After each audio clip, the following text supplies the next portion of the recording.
11.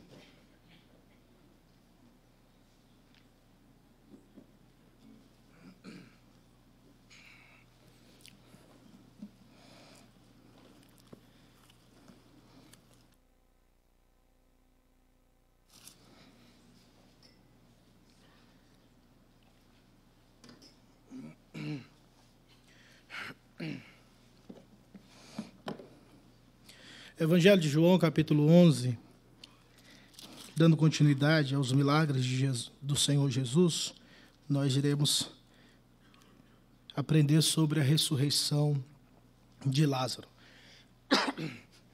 Com santo temor, acompanhe comigo a leitura do texto do Evangelho de João, capítulo 11, versículo 1, que passo a ler. Estava enfermo Lázaro de Betânia, da aldeia de Maria e de sua irmã Marta. Esta Maria, cujo irmão Lázaro estava enfermo, era a mesma que ungiu com bálsamo o Senhor e lhe enxugou os pés com seus cabelos.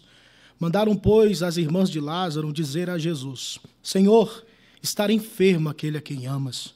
Ao receber a notícia, disse Jesus: esta enfermidade não é para a morte, e sim para a glória de Deus, a fim de que o Filho de Deus seja por ela glorificado.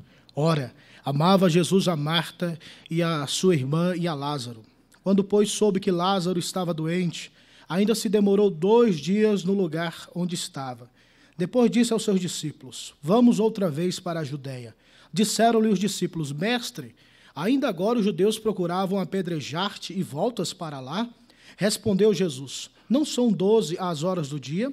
E se alguém andar de dia não tropeça porque vê a luz deste mundo, mas se andar de noite tropeça porque nele não há luz. Isto dizia e depois lhes acrescentou: nosso amigo Lázaro adormeceu, mas vou para despertá-lo. Disseram-lhe, pois, os discípulos: Senhor, se dorme, estará salvo. Jesus, porém, falara com respeito à morte de Lázaro, mas eles supunham que tivesse falado do repouso do sono. Então Jesus lhe disse claramente: Lázaro morreu, e por vossa causa me alegro de que lá não estivesse, para que possais crer, mas vamos ter com ele. Então Tomé, chamado Dídimo, disse aos condiscípulos: vamos também nós para morrermos com ele. Chegando Jesus, encontrou Lázaro já sepultado havia 4 dias. Ora, Betânia estava a cerca de 15 estádios perto de Jerusalém. Muito dentre os judeus tinham vindo ter com Marta e Maria para as consolar a respeito de seu irmão. Marta, quando soube que vinha Jesus, saiu ao seu encontro. Maria, porém, ficou sentada em casa. Disse, pois, Marta a Jesus: Senhor, se estiveras aqui, não teria morrido meu irmão. Mas também sei que, mesmo agora, tudo quanto pedires a Deus, Deus te concederá. Declarou-lhe Jesus: teu irmão há de ressurgir. Eu sei, replicou Marta, que ele há de ressurgir na ressurreição, no último dia. Disse-lhe Jesus: eu sou a ressurreição e a vida. Quem crê em mim, ainda que morra, viverá. E todo que vive e crê em mim não morrerá eternamente. Crês isto? Sim, Senhor, respondeu ela. Eu tenho crido que tu és o Cristo, o Filho de Deus, que devia vir ao mundo. Tendo dito isto, retirou-se e chamou Maria, sua irmã, e lhe disse em particular: o mestre chegou e te chama. Ela, ouvindo isso, levantou-se depressa e foi ter com ele. Pois Jesus ainda não tinha entrado na aldeia, mas permanecia onde Marta se avistara com ele. Os judeus que estavam com Maria em casa e a consolava, vendo-a levantar-se depressa e sair, seguiram-na, supondo que ela ia ao túmulo para chorar. Quando Maria chegou ao lugar onde estava Jesus, ao vê-lo, lançou-se-lhe aos pés, dizendo: Senhor, se estiveras aqui, meu irmão não teria morrido. Jesus, vendo-a chorar, e bem assim os judeus que a acompanhavam, agitou-se no espírito e comoveu-se, e perguntou: onde o sepultastes? Eles lhe responderam: Senhor, vem e vê. Jesus chorou. Então disseram os judeus: vede quanto o amava. Mas alguns objetaram: não podia ele, que abriu os olhos ao cego, fazer que este não morresse? Jesus, agitando-se novamente em si mesmo, encaminhou-se para o túmulo. Era este uma gruta, a cuja entrada tinham posto uma pedra. Então ordenou Jesus: tirai a pedra. Disse-lhe Maria, irmã do morto: Senhor, já cheira mal, porque já é de 4 dias. Respondeu-lhe Jesus: não te disse eu que, se creres, verás a glória de Deus? Tiraram então a pedra, e Jesus, levantando os olhos para o céu, disse: Pai, graças te dou, porque me ouviste. Aliás, eu sabia que sempre me ouves, mas assim falei por causa da multidão presente, para que creiam que tu me enviaste. Leiamos juntos o 43 e o 44.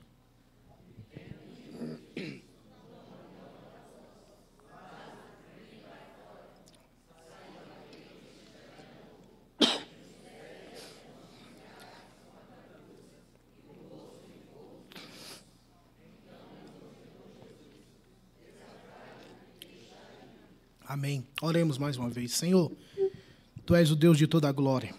Tu és o Deus de toda a majestade. Exalta Cristo, exalta Jesus, e que o nome do Senhor seja conhecido, temido e respeitado no nosso meio. É a oração que faço a Ti, em nome do Senhor. Amém. Meus amados irmãos, dentre as séries dos milagres do Senhor Jesus Cristo, uma das coisas que precisa ficar impregnada em nossas mentes, em nossos corações, é que todos os milagres realizados por nosso Senhor Jesus Cristo, tais como também os apóstolos, quando realizaram tais milagres, tinham o interesse de confirmar, ratificar a autoridade que emanava de Jesus Cristo e também a autoridade que vinha da vida dos apóstolos. Mas nesse caso, de forma específica, nós estamos focando a pessoa de Cristo como aquele que é o enviado de Deus, como aquele que é o mensageiro da aliança, como aquele que é o Filho de Deus, o prometido para as nações. E tais milagres confirmam assim e chancelam a autoridade dada pelo próprio Deus a Jesus Cristo, nosso Senhor. Nicodemos, mestre em Israel, testificou isso quando lá em João 3, ele dissera: Senhor, eu sei que tu vens da parte de Deus, porque ninguém faz estes sinais se Deus não for com ele.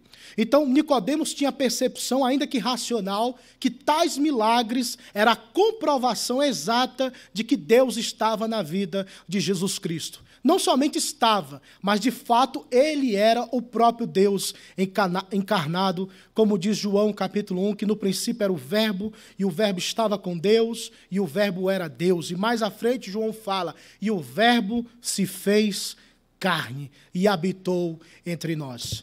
Na grandeza, nas percepções, nas apresentações dos milagres, nós ficamos ofuscados e até mesmo com os olhos brilhantes quando nós conseguimos ver milagres extraordinários. E não é errado visualizarmos e nem tampouco enaltecermos a Deus pelos milagres em si. Todavia, o milagre, ele não tem a sua força em si mesmo. Ele tem o intuito de apontar para alguém. E esta pessoa que aponta é para o próprio Senhor Jesus Cristo.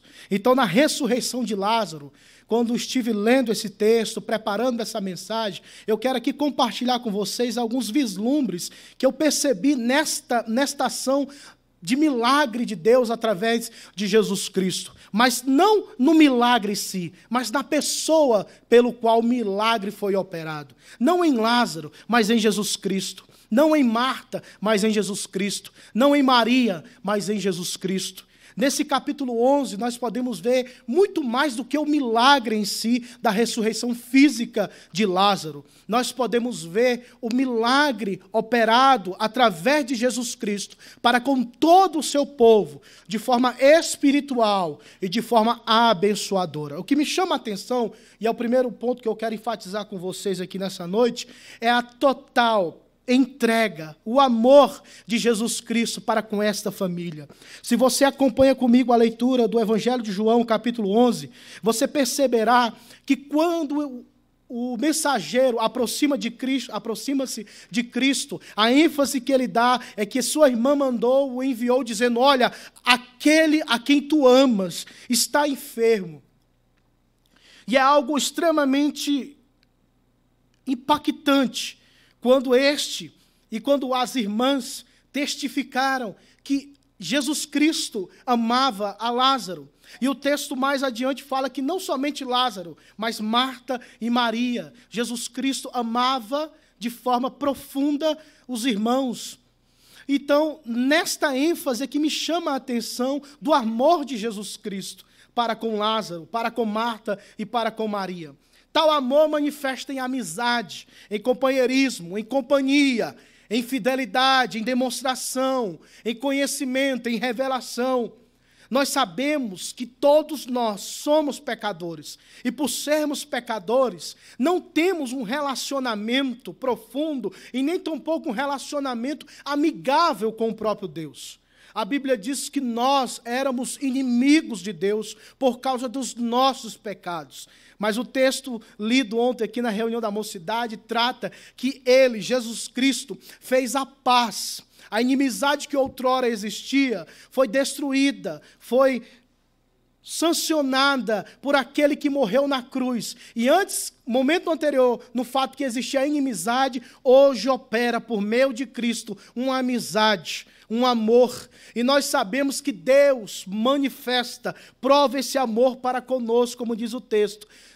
Jesus Cristo morrendo, mesmo nós ainda sendo pecadores. Nós sendo pecadores diante de Deus, mesmo assim Ele providencia este perdão, esta graça.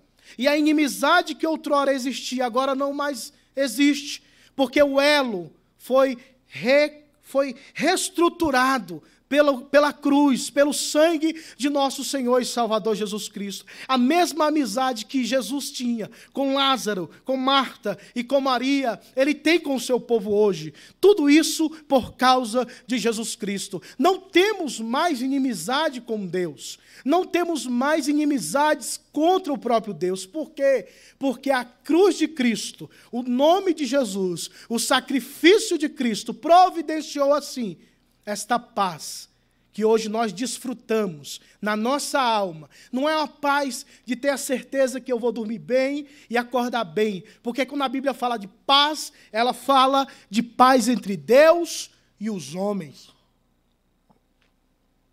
Não é uma paz que você chega no final do mês e fala: graças a Deus, fechei a conta, paguei o cartão de crédito, esse mês eu estou aliviado e posso gastar mais. Não é isso. Ai, essa paz, graças a Deus, os meninos dormiram, agora eu posso dormir em paz, eu posso assistir o Fantástico ou qualquer coisa desse tipo. Não é essa paz que a Bíblia fala. Quando a Bíblia fala de paz, não é uma paz intrinsecamente sua, é uma paz que abraça e que envolve você e o próprio Deus.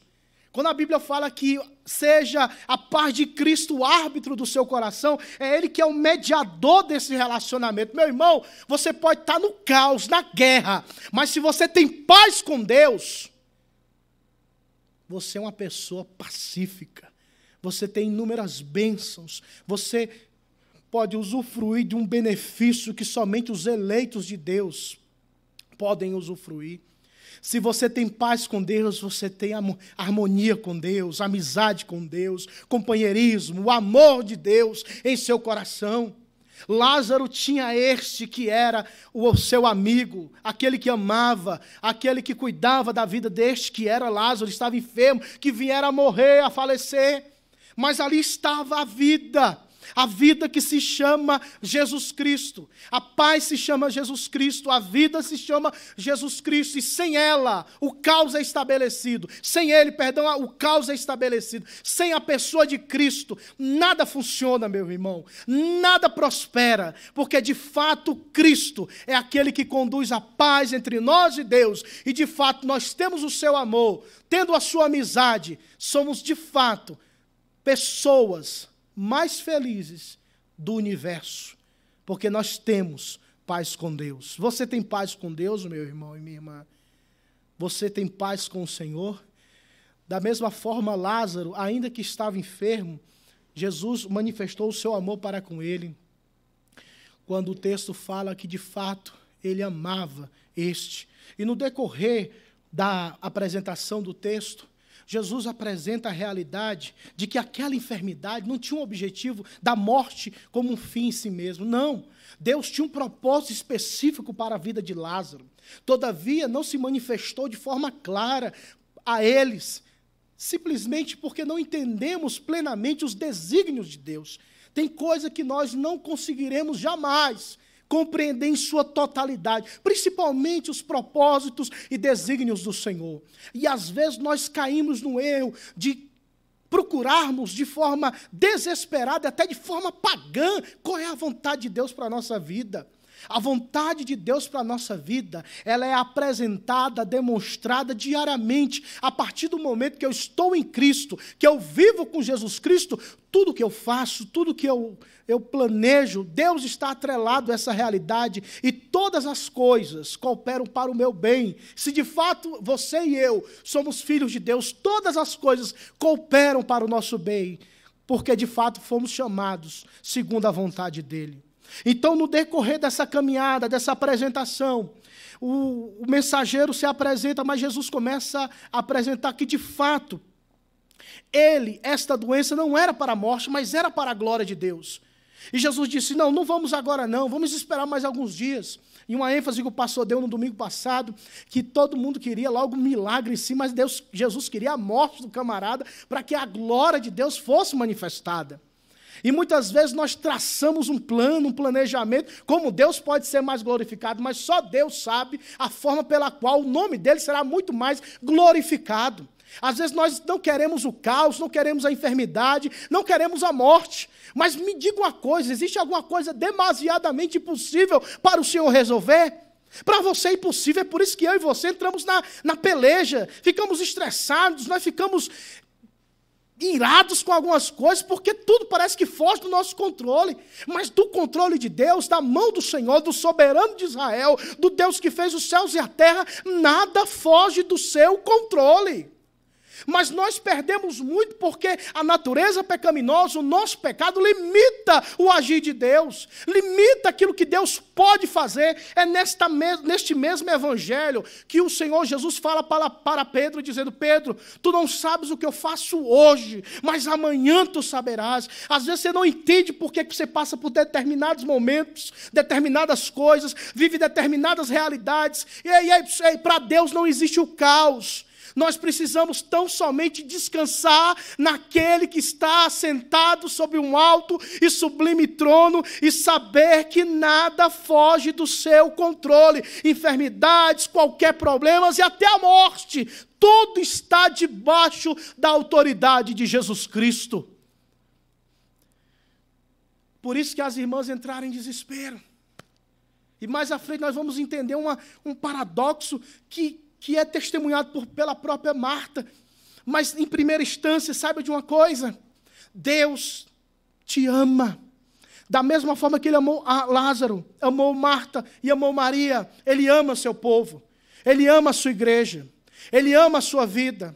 Escute o que eu vou lhe dizer, a sua vida está de forma determinada, nos mínimos detalhes, por um plano eterno, por um plano divino, e nada, absolutamente nada, frustrará este plano na sua vida. Então descanse em Deus, viva a vida cristã, viva a santidade, viva a piedade, viva o crescimento espiritual na sua vida, para que você possa ter consciência que vive para a glória de Deus. Não permita que as coisas desse mundo, as coisas carnais que limitam a nossa visão de Deus, possam travar o crescimento e o vislumbre da glória de Deus na vida daqueles que são chamados povo de Deus, nação eleita, sacerdócio real. E a Bíblia ilustra isso em várias formas, de vários momentos, onde nós visualizamos tantas as questões desse mundo e perdemos todo o desenvolvimento daquilo que Deus tem para a nossa vida. Deleite-se nessa verdade que Deus manifesta o seu amor e a sua amizade para conosco. Outrora inimizade, agora amizade. Outrora, Deus era juiz. Em Cristo, agora Ele é Pai. Antigamente, éramos réus. Agora somos filhos de Deus, filhos da herança. Descanse nessa realidade. Descanse nessa verdade tão sublime que abençoará a sua vida. Depois que passa essa realidade, Jesus vai ao encontro, depois de 2 dias. Espera, estou indo, vamos lá. De Betânia, de Jerusalém a Betânia. Ele vai com os discípulos, Tomé, E eu acho interessante esse ponto aqui no verso de número 16, e tem até uma realidade, um estudo que aparentemente parece contraditório, mas o tema do estudo é Tomé, um exemplo de fé. E você pode perceber aqui no versículo 16 que o único que falou assim, vamos embora e vamos morrer com ele. É o seguinte, é isso. Eu confio nele, eu acredito nele, eu vou morrer com ele. Então, Tomé, nesse exemplo aqui, é um evento de fé. A gente tem a mania de criar uns paradigmas errôneos na vida até dos apóstolos, né? O crente Tomé é aquele que não acredita em nada. O crente Tomé, vamos respeitar o apóstolo, não é isso. É porque a gente é meio que carnalmente, se alimenta do pecado dos outros. Isso é um erro. Mas nós precisamos entender que quando andamos com Cristo, sempre temos uma oportunidade de crescer. E Tomé fala, vamos com ele, vamos morrer com ele, porque ele é o nosso Senhor. Chegando na cidade, Marta vai ao encontro do Senhor. Desesperada, ela não espera, não tem aquela realidade do protocolo. Ela chega aos pés do Senhor e ela expressa dizendo, Senhor, se estiveras aqui, meu irmão não teria morrido. É interessante que quando Maria também encontra-se com o Senhor, ela fala a mesma frase pela qual Marta também se expressou com o Senhor. Isso quer dizer o quê? Que quando Lázaro estava enfermo, com certeza ela conversava com Marta e Maria, meu Deus, se Jesus estivesse aqui, oh meu Deus, oh, mas se ele estivesse aqui, oh, mas Jesus, tudo era Jesus. E é tão certo que isso estava fervilhando no coração dela, que a primeira frase foi esta, disse, se o Senhor estiveras aqui, meu irmão não teria morrido. Ele estava vivo hoje. A palavra do Senhor Jesus é dizendo que teu irmão há de ressurgir, o teu irmão há de ressuscitar. Isso é verdade, eu creio. Eu tenho ouvido teu ensinamento no Antigo Testamento, eu sei dessa realidade, mas agora não, né? Naquele último dia, aí Jesus chega mesmo assim abruptamente, dizendo, olha Marta, presta atenção, eu sou a ressurreição, a vida, quem crê em mim, ainda que morra, viverá, e aquele que morrer, de fato, não morrerá eternamente, terá o privilégio de viver eternamente com Deus. Essa morte não é eterna. Essa morte é passageira. Essa morte não é eterna. Aquele que crê em mim não morrerá eternamente. Crês tu nisso? Ela disse, eu creio. De repente, Marta sai. Chega a sua irmã Maria, no meio do pessoal lá da muvuca, aquela choradeira, ela chega bem de particular, chega assim, Maria, o Senhor está te chamando lá, vai lá. E eu acho interessante que ela não faz o estardalhaço, né? Ela chega suavemente, porque ela queria um momento de privacidade com Jesus Cristo. Da mesma forma que eu tive, eu quero que você tenha. Então, Maria, vai lá, o Senhor está lá. Só que os corujas, né, os perus da vida, correram tudo atrás. Porque, às vezes, nós precisamos de momento a sós com Deus, irmãos. E aquela cambada de gente que estava chorando lá, o povo que ganhava para chorar, acompanharam Maria, e ela disse a mesma coisa, Senhor, se estivesse aqui, meu irmão não teria morrido. E a Bíblia fala que Jesus codoendo-se, chorou. O texto fala que ele agitou-se no seu próprio espírito e depois, logo em seguida, chorou. E algo chama a atenção nesse texto, porque se Jesus é Deus, e de fato ele é Deus, a gente pensa logo assim racionalmente, vem cá, ele saberia que iria ressuscitá-lo, ele mesmo iria ressuscitá-lo mais à frente. Então por que ele chora? Será que é um teatro? Será que Jesus está teatralizando ali? Será? Será que ele ali naquele momento, porque a Bíblia fala que existem 3 expressões aqui que a Bíblia usa, que eu quero só repetir aqui rapidamente para os irmãos. Versículo 33, diz que vendo-a chorar, e ele pergunta onde sepultou, e mais à frente, ele fala, versículo 38, agitando-se novamente em si. Ou seja, ele ficou, o texto grego fala isso, ele ficou chateado, você acredita? Ah, pensou, não, Jesus, rapaz, chateado, o que é isso? O problema é que a nossa chateação, a gente pensa que é a partir da nossa, né? A gente sempre tem a tendência de interpretar os outros ou qualquer outra realidade a partir de nós. Esse é o grande erro. Você está falando do Filho de Deus.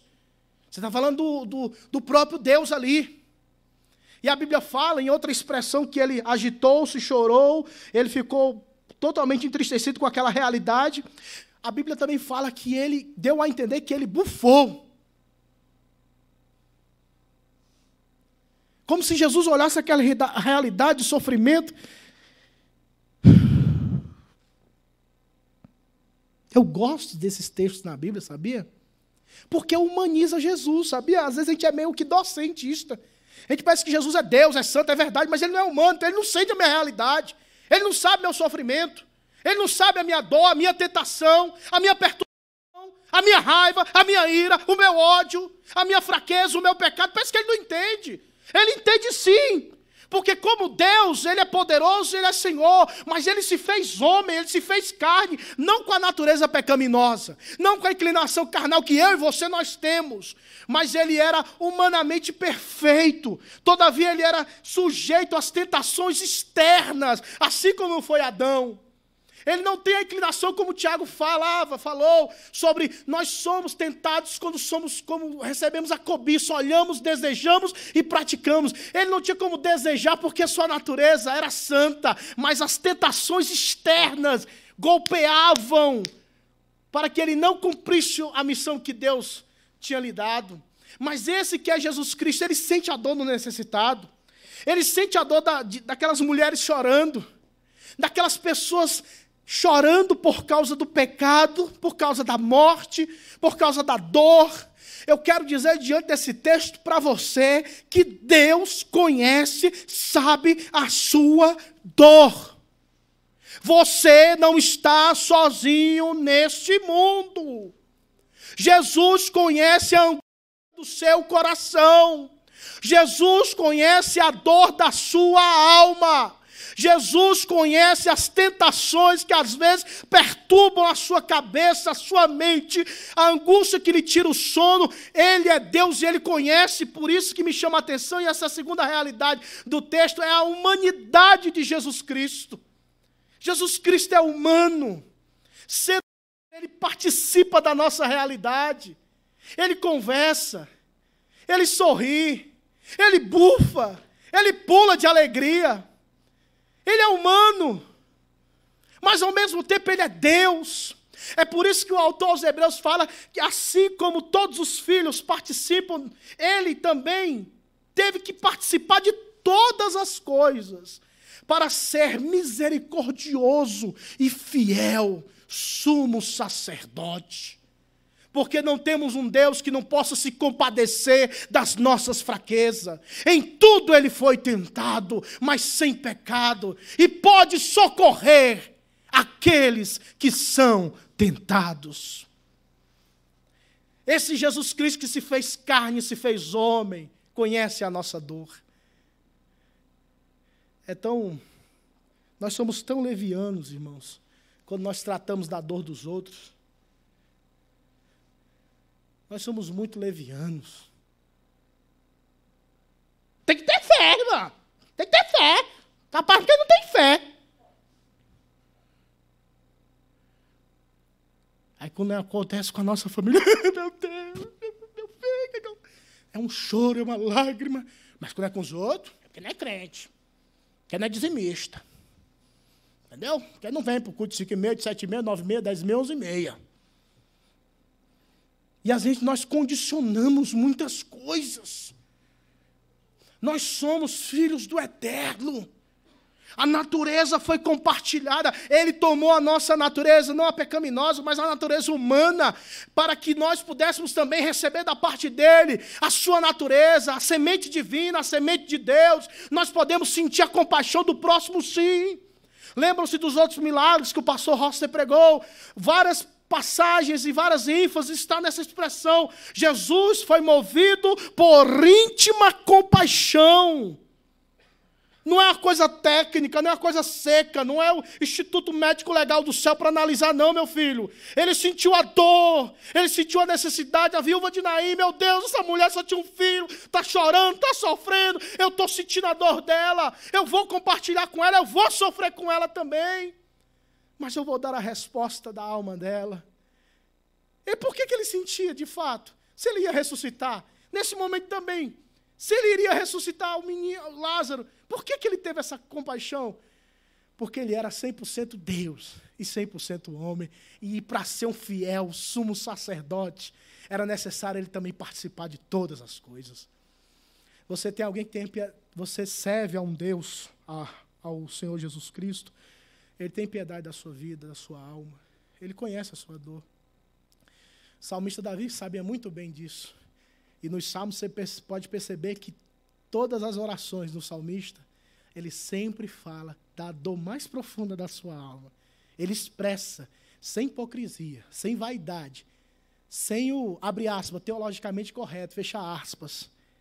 Ele rasgava a alma, e Deus gosta disso. No livro do profeta Joel, ele disse, não rasgue as vossas vestes, não rasgai as vossas vestes, antes rasgai o vosso coração. Derramai a vossa alma, chorai, disse o apóstolo Tiago. Chegai-vos a Deus e Deus se chegará a vós outros também. Nesse momento, Jesus Cristo, Deus Todo-Poderoso, aproxima-se de Marta, aproxima-se de Maria e sente a dor, comunga da dor. Ele não é frio, não é gélido, não é seco. Ele é o Deus que se compadece de nós, irmãos. Ele é o Deus que se compadece de você. Deus se compadece de você porque Ele se tornou homem. E finalizando, caminhando, Ele pede para que, onde está o corpo, vem, Senhor, vem ver. Tinha uma pedra em frente. E muitos pregadores ilustram, tem que tirar a pedra, que pedra é essa? Mas era só uma pedra, entendeu? Mas se a gente puder usar um pouco dessa analogia aqui, e usar uma tipologia bíblica, o que tem barrado, impedido de Deus operar grandemente na sua vida? Às vezes você fala, nessa área não, Senhor, essa área está podre. Ela tem 4 dias, está podre, está tudo podre lá dentro. Não entra aqui não, eu tenho a vergonha. Já viu que você vai na casa de alguém? Você me avisa onde você ir lá em casa. A pessoa fala assim, né? Por quê? Para não ver a bagunça, não é verdade? Porque a gente fica mais à vontade, aquela coisa. Você tem que avisar onde ir lá em casa, porque eu vou preparar tudo. É igual o casal de namorado, né? Quando namora, escova dente, caiaque, tudo, né? Então você se prepara e se produz todinho. Porque casa, meu filho, aí é amor puro na alma, né? Porque o negócio já não é mais como antigamente. Mas o que eu quero dizer é isso. Ele quer entrar nesses recônditos da nossa vida. Marta disse, não, Senhor, está fedido, está podre. Já tem 4 dias, está morto. Ele disse, tira a pedra. Está podre, Jesus. Tira a pedra. Tira a pedra. Vai tirar a pedra hoje ou não vai? Vai querer que Deus purifique lá, coloque um perfume da graça lá e tira essa carniça que está fedendo lá? Ou você vai deixar a pedra ainda? Tirai a pedra. Tirando a pedra, Jesus testifica, ele ora ao Pai para que os judeus, os religiosos daquela época, percebessem que ele estava debaixo da autoridade e da orientação divina. Ele mesmo fala, eu sei que tu me ouves, mas eu estou orando desse jeito, é para o povo ouvir, para que eles não tenham desculpa e de fato vejam que tu estás comigo. Porque tinha uma perspectiva rabínica na época, isso era uma cultura errada, que a alma do camarada ficava 3 dias perambulando ali perto do corpo. Então o limite máximo era 3 dias. Se não voltasse, morreu Maria Preá, meu filho. Mas, a partir do 4º dia, não tem como voltar mais não. Por isso que a ênfase na Bíblia fala 3 vezes, 2 vezes. Tem 4 dias que ele está morto. Tem 4 dias que ele está morto. Tem 4 dias que o mundo está morto. Para os religiosos caírem por terra esse pensamento falso. Essa crença, esse misticismo falso, que não tem embasamento bíblico, mas era só uma realidade cultural. E ele olha para essa realidade e disse, Lázaro, vem para fora. Tinha um pastor amigo meu que dizia assim, ainda bem que ele chamou Lázaro, né? Ele falasse, vem para fora, e todo mundo que era morto. Ele não falou quem era, então eu vim. Se eu tenho autoridade, o negócio é escapar desse. Mas ele falou, Lázaro, vem. Não era, o cemitério todo estava de pé. Isso demonstra o quê? A ordem de Jesus. Quando ele fala, está falado. Deus é poderoso. Essa é a ordem de Cristo. Ninguém pode resistir. Ninguém pode resistir à voz do Espírito Santo, à voz de Jesus Cristo. E todo aquele que é eleito de Deus ouve a sua voz. Esta é uma ordem.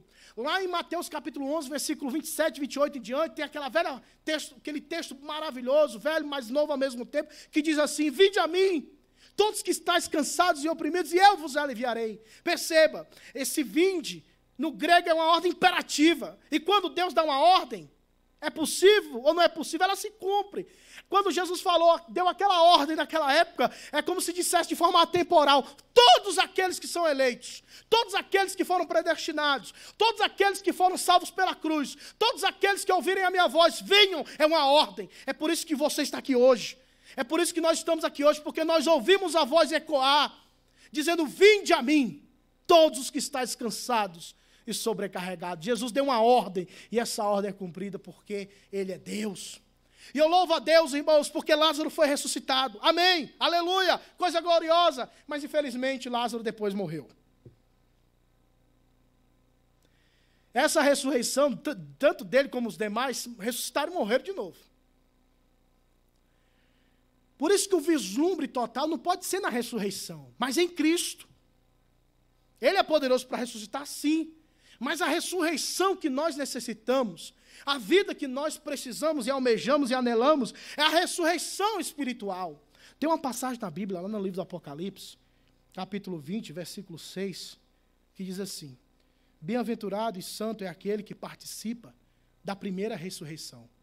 Sobre esses, o poder da segunda morte não terá autoridade. O que é essa segunda morte? Mais à frente, no mesmo texto, fala que o inferno e a morte foram lançados no lago de fogo.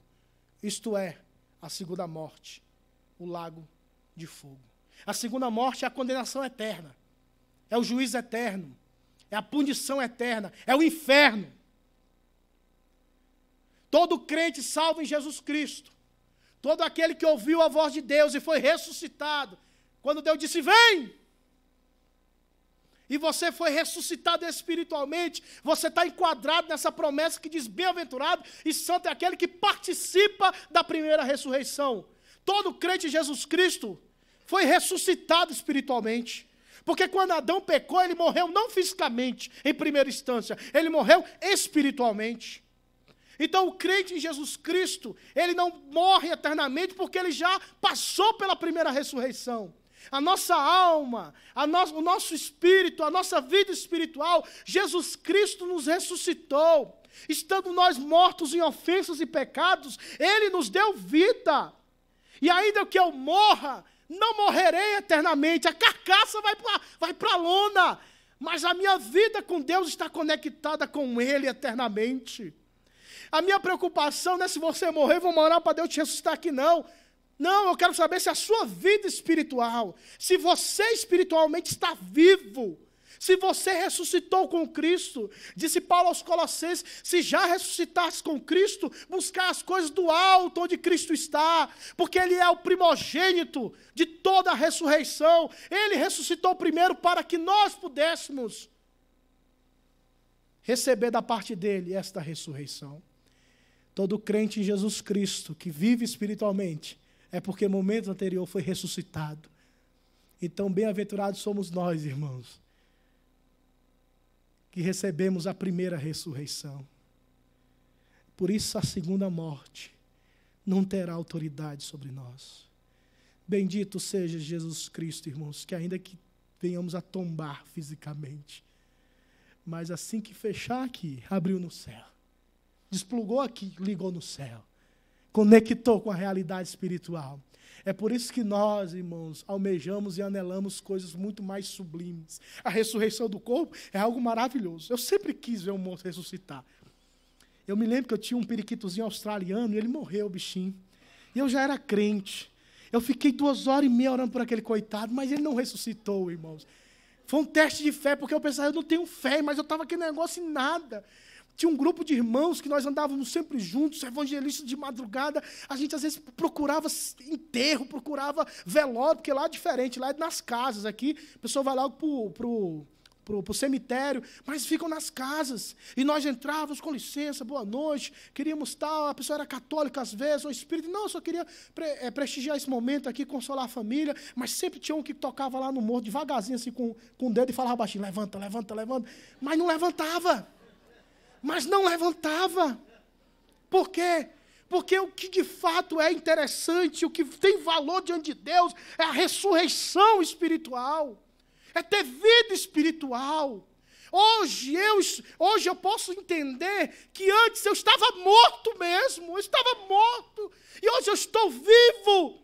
Eu ouvi Jesus falar: vem, Jefferson, sai daí, está tudo podre da sua vida. Jesus chamou você estava na podridão do pecado, o pecado tinha acabado com a sua vida, e colocaram uma pedra dizendo: aqui jaz, que morreu, acabou-se. Mas o Espírito de Deus regenerou a sua alma. O Espírito de Deus transformou a sua vida. E hoje você é salvo. Hoje você é crente. Hoje você tem o perdão de Deus. Você vai morar no céu. As tentações são grandes, mas Jesus está à porta. Jesus cumpre e vela pela sua palavra. E Ele chamou o seu nome. E a certeza da vida eterna foi dada a todo aquele que nele crê. Você creu? Então você foi salvo. Você foi redimido. Se você tem uma nova vida, testifica que de fato Ele te ressuscitou espiritualmente. Que você possa usufruir dessa vida. Que você possa se deleitar nessa vida. Que você possa dar saltos de júbilos, de alegria diante do Senhor. Porque um morto foi ressuscitado hoje. Ou antes ou depois, eu não sei. Mas a ressurreição da alma, a vida espiritual é o que tem valor. Que possamos entender essa realidade e vivermos assim. Lázaro foi ressuscitado, mas morreu logo em seguida. Porque o texto fala que os fariseus tramaram a morte de Jesus e logo em seguida a morte de Lázaro também. Porque ele era a testificação de que Jesus era da parte de Deus, e mataram Lázaro. Mas acreditamos que Lázaro está com Deus Todo-Poderoso. A vida espiritual não pode morrer. Você espiritualmente não pode morrer. Você pode até cair. Pode até pecar. Mas tem um anzol no seu queixo, viu? Tem um anzolzinho no seu queixo. Se você for eleito de Deus, se você não se voltar logo para Deus, Deus puxa esse anzol e sai rasgando tudo do outro lado. É melhor você se entregar logo, se render, porque senão, meu irmão, o cinturão de Deus pesa. Porque Ele não quer perder você. Ele não vai perder. Porque ele morreu na cruz por você. Então se renda logo. Quem avisa, amigo é, viu? Papai, mamãe sempre batia, eu falava isso aqui com o maior prazer. Quando eu falo da minha mãe aqui, eu tenho o maior amor pela minha mãe. Eu apanhei, louvado seja Deus, que eu aprendi. Não morri não, estou aqui. É que ninguém gosta de apanhar, não é verdade? E Deus tem uma forma de trabalhar nos seus filhos. Se renda nessa noite. Porque grandes coisas Deus já tem feito e fará na sua vida. Amém? Deus, muito obrigado. Comunica essa verdade aos nossos corações. Ressuscita mortos aqui essa noite. E que o poder do Espírito Santo leve-nos a caminhar contigo até o último dia. Essa é a minha oração. Em nome do Senhor Jesus. Amém. De pé, meus irmãos, louvemos a Deus com o hino.